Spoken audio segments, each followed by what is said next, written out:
Karthigai Deepam serial December 15 இன்னைக்கான எபிசோடில் என்ன நடக்குதுன்னா, கார்த்திக் வந்து தீபா கிட்ட பேசிட்டு இருக்காங்க. அதுலேருந்து ஸ்டார்ட் ஆகுது. பல்லவி எப்படிங்க பாடினா பூஜையில் அண்ணன் ரொம்ப நல்லா பாடினதை சொல்லிட்டு இருந்தாங்க. நான் தான் மிஸ் பண்ணிட்டேன் அப்படின்னு கார்த்திக் சொல்லிட்டு இருக்கேன். ரொம்ப நல்லா பாடினாங்க அப்படின்னு தீபாவும் சொல்லிட்டு இருக்காங்க. இந்த ரெக்கார்டிங் நல்லபடியாக நடக்கணுங்க, அதனால நீங்கள் கொஞ்சம் பல்லவி கூட துணையாகவே இருங்க.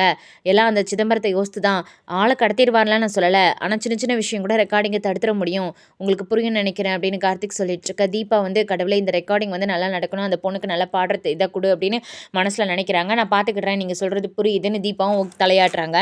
அடுத்த சீனில் வந்துட்டு அபிராமி அவங்க ஹஸ்பண்டு கார்த்திக் அருண் எல்லாரும் ஹாலில் உட்காந்துட்ருக்காங்க. அப்போ அபிராமி கோல்டு சம்மந்தமாக வந்து அவங்க ஹஸ்பண்ட் கிட்ட பேசிகிட்டு இருக்காங்க. கோல்டு ரேட் ஏறி இருக்கா இறங்கியிருக்கா அப்படின்னு சொல்லி பேசிகிட்டு இருக்காங்க. இன்னொரு பக்கம் அருண் வந்து ஐபிஎல் மேட்ச் பற்றி பேசுகிறாங்க. கடைசியாக விட்டுட்டோமோ அப்படிங்கிற மாதிரி பேசிகிட்டு இருக்காங்க. அப்போ வந்துட்டு ஐஸ்வர்யா பல்லவியோட கிச்சன்லேருந்து வெளியே வராங்க. காஃபி கப் கையில் இருக்குது, இந்தா வச்சுக்கோ, நான் ஃபஸ்ட்டு முன்னாடி போகிறேன், நீ பின்னாடி வா அப்படின்னு சொல்லிட்டு ஐஸ்வர்யா அந்த இடத்துக்கு வந்து நின்றுட்டு அருண் கிட்ட என்னங்க காஃபி வந்ததா அப்படின்னு கேட்குறாங்க. இன்னும் வரல, நீ எடுத்துகிட்டு வருவேன்னு பார்த்தா நீ இன்னும் கிச்சனுக்குள்ளே போலையா அப்படின்னு அருண் கேட்டுட்டு இருக்காங்க. இல்லை மீனாட்சிக்கு கொடுத்துருப்பாங்கன்னு நினச்சேங்க, இருங்க நான் போய் எடுத்துகிட்டு வரேன் அப்படின்னு சொல்லிட்டு உள்ளே போகிற மாதிரி நடிக்கிறாங்க. அதுக்குள்ளே அந்த இடத்துக்கு காஃபி கொண்டுட்டு வந்துருந்தாங்க பல்லவி. இதோ காஃபி வந்துட்டே அப்படின்னு ஐஸ்வர்யா சொல்லிட்டு இருக்கா. பல்லவி கொண்டு வந்து எல்லாருக்கும் காஃபி கொடுக்க எல்லாரும் எடுத்துக்கிட்டாங்க. அதுக்கப்புறம் வந்து கார்த்திக் கிட்ட போகும்போது கார்த்திக் கேட்குறாங்க, இது இதுக்குங்க நீங்களாம் செஞ்சிட்ருக்கீங்க அப்படின்னு கேட்க, இல்லை சார் சும்மாவே வீட்டில் இருக்க போர் அடிக்குது, அதனால தான் ஏதாவது செய்யலான்னு சொல்லிட்டு காஃபி போட போனேன், எடுத்துக்கோங்க சார்னு சொல்லி கையில் கொடுக்குறாங்க. காஃபி எப்படி இருக்குன்னு கேட்குறாங்க. அபிராமி நல்லா இருக்குன்னு சொல்லிட்டு இருக்காங்க. ரூம்ல இருந்து மீனாட்சியும் தீபாவும் வெளியே வந்து இதை பார்க்குறாங்க. தீபாவுக்கு கோவமாக இருக்குது. மீனாட்சி உடனே இவ்வளோதான் நீ பாவன்னு சொன்னியா, பார்த்தல அப்படின்னு சொல்லி கேட்குறாங்க தீபா கிட்ட. தீபா கிச்சனுக்கு போகிற வழியில் கோமா நின்றுட்டு இருக்காங்க. அந்த இடத்துக்கு பல்லவி வராங்களா, நில்லுன்னு சொல்லி ஸ்டாப் பண்ணிட்டு என்ன பண்ணிட்டு இருக்க, நீ எதுக்காண்டி வந்த, இதெல்லாம் எதுக்கு நீ பண்ணுற அப்படின்னு கேட்குறாங்க. அது வந்து நீங்கள் என்னை ஏன் ஒரு மாதிரி பேசுகிறீங்க, அப்படிலாம் நினைக்காதீங்க அப்படின்லாம் சொல்லிட்டு இருக்காங்க. அத்தை மாமா அப்படின்னு பேச்சு எடுக்கிறாங்க. என்னது அத்தை மாமாவா அப்படின்னு தீபா கேட்க, முழுசாக என்னை சொல்ல விடுங்கக்கா அப்படின்னு சொல்லிட்டு ஐஸ்வர்யா அக்கா தான் காஃபி போட தெரியாது, உனக்கு போட தெரியுமா, அத்தை மாமா காஃபி கேட்டாங்கன்னு சொன்னாங்க, அதனால தான் நான் காஃபி போட்டு கொடுத்தேன், அவங்க நீங்கள் வந்து கிச்சனுக்குள்ளேயே போகக்கூடாதுன்னு அத்தை கண்டிஷன் போட்டிருக்காங்களாமே அப்படின்னு வந்து கேட்குறாங்க பல்லவி. அதெல்லாம் முந்தி, இப்போலாம் அது அப்படி எதுவுமே கிடையாது அப்படின்னு சொல்லிட்டு இருக்காங்க. அப்புறம் எதுக்காண்டிக்கா ஐஸ்வர்யாக்கா அப்படி என்கிட்ட சொன்னாங்க, அது மட்டும் இல்லாமல் காஃபி போட்டு கொடுக்க சொன்னாங்க, அதனால தான் நான் கொடுத்தேன். அந்த ஐஸ்வர்யாக்கா ரொம்ப தப்பாக இருக்காங்க, உங்களை பற்றி தப்பாக என்கிட்ட சொல்கிறாங்க, கொஞ்சம் உங்ககிட்ட நீங்கள் ஜாக்கிரதையாக இருந்துக்கோங்கக்கா அப்படின்னு சொல்கிறாங்க. அதெல்லாம் சரி, நீ எதுக்கு இதெல்லாம் தேவையில்லாமல் கார்த்திக் சாருக்குலாம் காஃபி கொடுக்கன்னு தீபா வந்து கேட்டதுக்கு, நான் தெரியாதனமாக இங்கே தங்குறேன்னு சொல்லிட்டேன், நீங்கள் என்ன எப்படிலாமோ நினைக்கிறீங்க, நான் வேணா எப்பவுமே போயிருந்தேன் அப்படின்னு சொல்கிறாங்க. நான் அப்படி சொல்லலை, நீ வந்துட்டு ரெக்கார்டிங்கில் மட்டும் கான்சன்ட்ரேஷனை வை, இதெல்லாம் நீ தேவையில்லாமல் பண்ணிகிட்டு இருக்காத, குடு அப்படின்னு கேட்டு வாங்கிட்டு அந்த இடத்த விட்டு பல்லவி அனுப்பியிருந்தாங்க. பல்லவி சமாளிச்சிட்டுன்னு சொல்லி சந்தோஷமாக அந்த இடத்த விட்டு போகிறாங்க. தீபா ரூமில் வந்து போய் உட்காந்துட்டு இருக்காங்க. காஃபி எப்படி இருக்குன்னு கேட்க, நல்லா இருக்குன்னு கார்த்திக் சொன்னதே நினச்சி பார்த்துட்ருக்க. அப்போ உள்ள கார்த்திக் வராங்க ஃபோன் பேசிக்கிட்டு. அப்போ டென்ஷனாக தீபா எழுந்திரிச்சு நிற்கிறாங்க. என்னன்னு தலையாட்டி கார்த்திக் கேட்க, ஒன்றும் இல்லை அப்படின்னு சொல்கிறாங்க. ஆனால் திருன்னு தீபா முழிக்கிறத நோட் பண்ணிவிட்டு ஃபோனை அப்புறமா பேசுகிறேன்னு சொல்லி கட் பண்ணிவிட்டு, என்னாச்சு தீபா என்ன அப்படின்னு கேட்குறாங்க. ஒன்றும் இல்லை அப்படின்னு திரும்பவும் சொல்லிட்டு இருக்காங்க. என்னமோ இருக்குங்கிறது கார்த்திக்கு புரியுது. உடனே வந்து காஃபி நல்லா இருந்துச்சா அப்படின்னு தீபா வந்து கேட்குறாங்க. அப்போ கார்த்திக்கு நல்லாவே புரிஞ்சிருது. சிரிச்சுட்டு அந்த இடத்த விட்டு போக பார்ப்பாங்க. நான் உங்ககிட்ட தான் கேள்வி கேட்டேன், பதில் சொல்லாமல் போனால் எப்படி அப்படின்னு தீபா கொஞ்சம் வாய்ஸ் ரைஸ் பண்ணி கேட்குறாங்க. உடனே கார்த்திக் திரும்பி பார்த்துட்டு, நல்லா தான் இருந்துச்சு, ஏன் என்ன அங்கேயே சொன்னல கேட்டிங்களே அப்படின்லாம் சொல்லிட்டு கார்த்திக் லைட்டாக சிரிக்கிறாங்க. உடனே தீபா நாளைக்கு தானே ரெக்கார்டிங், அங்கேருந்து ரெக்கார்டிங் முடிச்சுட்டு அங்கே இருந்தாப்பே ஊருக்கு அனுப்பி வச்சிடலாம்ல அப்படின்னு சொல்கிறாங்க. அதுக்கு கார்த்திக் புரிஞ்சுக்கிட்டு, என்னது நாளைக்கேவா, இன்னும் ஒரு வாரம் இருக்குங்கிற மாதிரி சொல்கிறாங்க. நான் ஏன் அப்படி சொன்னேன்னா, அவங்க அப்பா அம்மாவை தேடுதுன்னு பல்லவி சொல்லிட்டு இருந்தா அப்படின்னு தீபா சொல்ல, 2 நாள்லேயே அப்பா அம்மாவை தேடுதா, அப்போ ஒரு வாரம் எப்படி இருக்க போகிறாங்க அப்படிங்கிறாங்க. என்னது ஒரு வாரமா, நாளைக்கு தானே புதன்கிழமை, நாளைக்கு ரெக்கார்டிங் முடிச்சுட்டு ஊருக்கு கிளம்ப வேண்டியது தானே, ஏன் ஒரு வாரம் இங்கே தங்கணும்னு தீபா ஒரு மாதிரி கேள்வி கேட்குறாங்க. இல்லையே அடுத்த வாரம் தான் ரெக்கார்டிங் புதன்கிழமை அப்படின்னு கார்த்திக் சொல்ல, இல்லையே அத்தை நாளைக்கு தானே சொன்னாங்க, நீங்களும் அப்படி தானே சொன்னீங்கன்னு சொல்ல, கார்த்திக் சிரிக்கிறத கவனிச்சிருந்தாங்க தீபா. அவங்களும் சிரிக்கிறாங்க.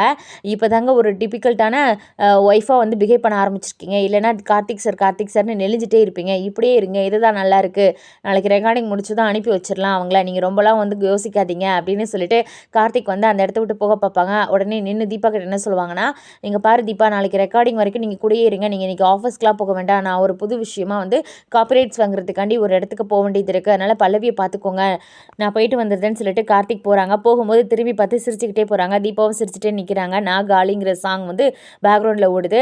கார்த்திக் வந்து அந்த டைமில் வந்து ராஜா கால் பண்ணுறாங்க. நாளைக்கு ரெக்கார்டிங் கன்ஃபார்ம் தானே அப்படின்னு கேட்குறாங்க. ஆமாடா, ஏன் என்னாச்சு அப்படின்னு கேட்க, இல்லை நம்ம நம்பிக்கை நட்சத்திரம் அந்த பல்லவியை தேடி கண்டுபிடிக்கணும்ல அப்படின்னு சொல்லிட்டு இருக்காங்க ராஜா. அதெல்லாம் கண்டுபிடிச்சாச்சுங்கிறாங்க.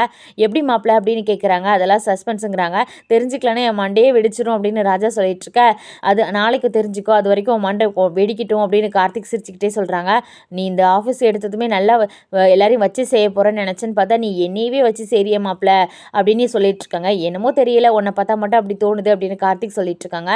சரி ஓகே மாப்பிள்ள, இன்னைக்கு நீ ஆஃபீஸ்க்கு வரியா இல்லையா, இல்லை அதுவும் சஸ்பென்ஸா அப்படின்னு சொல்லி கேட்குறாங்க ராஜா. அதுக்கு கார்த்திக் சிரிச்சிட்டு, இல்லைடா நான் வந்து ஒரு ஆஃபீஸ்க்கு வந்திருக்கேன் காப்பரேட்ஸ் வாங்குற விஷயமா, நீ வந்து அங்கே பார்த்துக்கோ மற்ற ஒர்க் எல்லாத்தையுமே, நாளைக்கு கண்டிப்பாக ரெக்கார்டிங் நடக்கும் அப்படின்னு சொல்லிட்டு கன்ஃபார்மாக நடக்கும்னு சொல்லிட்டு ஃபோனை வைக்கிறாங்க கார்த்திக். அடுத்ததாக பல்லவியை தான் காட்டுவாங்க. ஐஸ்வர்யா பார்க்குறதுக்கு போகிறாங்க. என்னாச்சு, நான் சொன்ன மாதிரியே நான் சொன்னியா அப்படின்னு ஐஸ்வர்யா கேட்க, ஆமாக்கா நீ உங்களை பற்றி தப்பாக சொன்னேன் அப்படின்னு சொல்லியிருந்தாங்க பல்லவியும். அப்படி சொன்னாதான் அவன் நம்புவா உன்னைய, அதனால தான் அப்படி சொன்னேன். சரி ஓகே, எல்லாத்தையும் பக்காவாக பண்ணிடுவல, நாளைக்கு நீ கவனமாக இருக்கணும் அப்படின்னு சொல்லிட்டு இருக்காங்க. நீ ரெக்கார்டிங் ஆஃபீஸ் வரைக்கும் போயிட்டு அங்கேருந்து நீ தான் எஸ்கேப் ஆகணும் அப்படின்னு சொல்லிட்டு இருக்காங்க ஐஸ்வர்யா. அக்கா அங்கே போயிட்டு எஸ்கேப் ஆக முடியாமல் போயிடுச்சுன்னா என்ன பண்ணுறது அப்படின்னு கேட்குறாங்க பல்லவி. அதுக்கு வந்துட்டு அதெல்லாம் எனக்கு தெரியாது, அது உன் கையில் தான் இருக்குது, நீ வந்து பக்காவாக பிளான் பண்ணி நீயாக தான் எஸ்கேப் ஆகிக்கிடணும் அப்படின்னு சொல்கிறாங்க. பணம் வந்து கொடுத்துருவீங்கல்ல அப்படிங்கிறாங்க. அதெல்லாம் கரெக்டாக வந்து பணம் உன் கைக்கு வந்துடும், அதிலலாம் நான் கரெக்டாக இருப்பேன் அப்படின்னு ஐஸ்வர்யா சொல்லிட்டு இருக்காங்க. ஆனால் என்ன சொல்லி எஸ்கேப் ஆகுறதுன்னு கேட்பாங்க. அது நீ தான் பிளான் பண்ணிக்கிடணுங்கிறாங்க ஐஸ்வர்யா. யோசிக்கிறாங்க பல்லவி. என்ன ஃபேஸ் மாறுது அப்படின்னு ஐஸ்வர்யா கேட்குறாங்க. இல்லை நீ ஒரு வேளை மாட்டிக்கிட்டேன்னா என் பேரையோ சிதம்பரமோ இதுக்கு பின்னாடி இருக்கிறோங்கிறது வெளியே வரவே கூடாது, பார்த்துக்கோ அப்படின்னு சொல்லிட்டு இருக்காங்க. இல்லைக்கா பணம் வந்துருமான்னு தான் யோசித்தேன், நான் பார்த்துக்கிடுறேன் அப்படின்னு பல்லவி சொல்லிட்டு இருக்காங்க. அது மட்டும் இல்லாமல் நீ கார்த்திக்கிட்ட எமோஷ்னலாக ஏதாவது காரணம் சொல்லி ஃபேமிலி விஷயத்த சொல்லி என்னால் நான் எக்ஸ்பிரஸ் பண்ணிக்க விரும்பலன்னு சொல்லிட்டு கிளம்பிடு. அப்படின்னா தான் கார்த்திக் வந்து அந்த வாய்ஸ் மேலே இன்ட்ரெஸ்ட் இருக்குல்ல அது வந்து குறைஞ்சி போகும். தீபா என்றைக்குமே பெரியாளாக ஆக முடியாது, புரியுதா அப்படின்னு கேட்க, சரிக்கா நான் அதே மாதிரி பண்ணிடுறேன்னு சொல்லிட்டு பல்லவி அந்த இடத்த விட்டு போகிறாங்க. அடுத்ததாக பல்லவி மாடியில் போய் நின்றுக்கிட்டு, என்னது இது தீபாவை ஃபஸ்ட்டு சமாளிக்கிறது தான் கஷ்டம் அப்படின்னு சொன்னாங்க. எப்படியோ சமாளித்து இந்த வீட்டுக்குள்ளே நம்ம வந்துட்டோம், இப்போ என்னடா நம்மளா தான் ரெக்கார்டிங் ரூம்லேருந்து எஸ்கேப் ஆகணும்னு சொல்லிட்டு இருக்காங்க. அப்படி நம்மளால் போக முடியலன்னா கடைசி நேரம் தான் பணம் தருவாங்களா, அப்படின்னா அந்த பணத்தை தராமல் விட்டுருவாங்களா, ஐயோ 2 நாள் அங்கே நடித்தது எல்லாமே வந்துட்டு ஃப்ரீ சர்வீஸில் போயிருமா, என்ன பண்ணுறது அப்படின்னு யோசிச்சுட்டு இருக்காங்க. அங்கேருந்து எப்படி எஸ்கேப் ஆகுது, அதுவும் நம்ம தான் பிளான் பண்ணிக்கணுமா அப்படின்னு யோசித்துக்கிட்டே அங்கேயும் நடந்துட்டு இருக்காங்க தனக்கு தானே நினச்சிக்கிட்டு. அப்போது வந்துட்டு ரூபஸ்ரீ கால் பண்ணுறாங்க. ஐயோ இவங்க எதுக்காண்டி கால் பண்ணுறாங்க, இன்னும் இவங்க என்னெல்லாம் சொல்ல போகிறாங்க அப்படின்னு யோசிச்சுட்டு ஃபோன் அட்டென்ட் பண்ணுறாங்க பல்லவி. ஃபோனில் வந்து என்ன எல்லாம் பக்காவாக போய்கிட்டு இருக்கா அப்படின்னு ரூபஸ்ரீ கேட்க, அதெல்லாம் கரெக்டாக போதுங்கிறாங்க.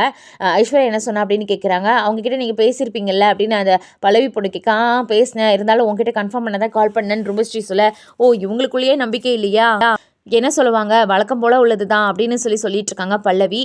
சரி என்னதான் சொன்னாங்க அப்படின்னு கேட்க, நாளைக்கு மாட்டிக்கிட்டா அவங்க பேரையோ இல்லைனா வந்துட்டு சிதம்பரம் பேரையோ சொல்லிடக்கூடாதுன்னு சொல்லியிருக்காங்கன்னு பல்லவி சொல்லிட்டு இருக்கா. அதானே பார்த்தேன், எப்போதும் அவள் எஸ்கேப் ஆயிடுவா, நம்மளை தானே மாட்டி விடுவான்னு ரூபஸ்ரீ மனசில் நினச்சிக்கிட்டு, இங்கே பாரு நாளைக்கு கன்ஃபார்மாக நீ வந்து அங்கேருந்து எஸ்கேப் ஆகி போயிடு, அப்படி முடியலன்னா இப்போவே கிளம்பிடு ஏதாவது சொல்லிட்டு, அதை விட்டுட்டு மாட்டிக்கிட்டு என்னையும் மாட்டி விட்டுறாத, ஏன்னா உன்னை நான் தானே கூட்டிகிட்டு போய் காட்டினேன் அப்படின்னு ரூபஸ்ரீ சொல்லிட்டு இருக்கா. என்னது இது இவங்க இப்போவே கிளம்ப சொல்கிறாங்க, நாளைக்கு ஐஸ்வர்யா அங்கேருந்து கிளம்புனா தானே காசு தருவேன் சொல்லியிருக்காங்க, என்ன பண்ணுறது, பாதி அமௌண்ட்டாவது கிடைக்குமா எப்படி அப்படின்லாம் வந்து அந்த பொண்ணு குழப்பமாக யோசித்துக்கிட்டே பல்லவி நின்றுட்டு இருக்காங்க. ஃபோன் பேசி வச்சுட்டு அப்படி திரும்பும் போது வந்து அந்த இடத்துல மீனாட்சி நிற்கிற மாதிரி காட்டுறாங்க. இதெல்லாம் கேட்டிருப்பாங்களா இல்லை கேட்காத மாதிரி சீனை கொண்டு போகிறாங்களான்னு நாளைக்கான எபிசோடில் தான் தெரியும்.